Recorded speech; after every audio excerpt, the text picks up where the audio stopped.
राज्याचे उपमुख्यमंत्री देवेंद्र फडणवीस यांनी वोट जिहाद हा शब्द वापरणं हे अत्यंत दुर्दैवी आहे.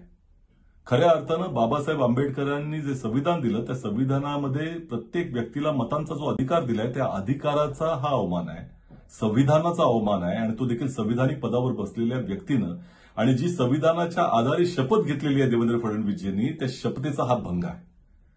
खऱ्या अर्थानं मुस्लिम समाज भारतीय जनता पक्षाला मतदान का करत नाही याची चिंता भारतीय जनता पक्षानं बाळगली पाहिजे. तुम्ही ज्या वेळेला मुस्लिमांच्या बद्दल द्वेष पसरवणाऱ्या नितेश राणे आणि रामगिरी महाराजांसारख्या लोकांना पाठीशी घालता आणि दुसऱ्या ठिकाणी जम्मू काश्मीरमध्ये जाऊन या मुस्लिम सणांच्या निमित्तानं सिलेंडर 2-2 सिलेंडर मोफत देण्याची घोषणा करता, हा जो विरोधाभास आहे हा भारतीय जनता पक्षाच्या एकंदर कार्यपद्धतीमध्ये आहे.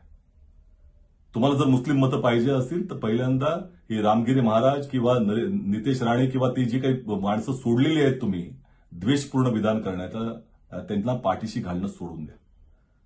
कोणीही द्वेषपूर्ण विधान करत असेल, कोणत्या समाजाबद्दल प्रति त्या ठिकाणी तिरस्कार पसरवायचा प्रयत्न करत असेल त्याला पाठीशी घालणं सोडा, त्याला शासन करा.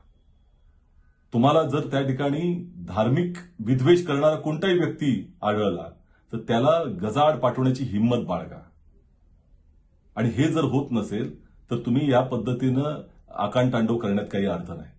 संविधानाची कितीही मंदिरं तुम्ही उभारलीत आणि दाखवण्याचा दिखावा करण्याचा प्रयत्न केलात तरी प्रथमतः ते संविधान नेता म्हणून आणि नागरिक म्हणून स्वतःच्या जीवनाचा भाग बनवला नाही तर त्याला काही अर्थ उरणार नाही.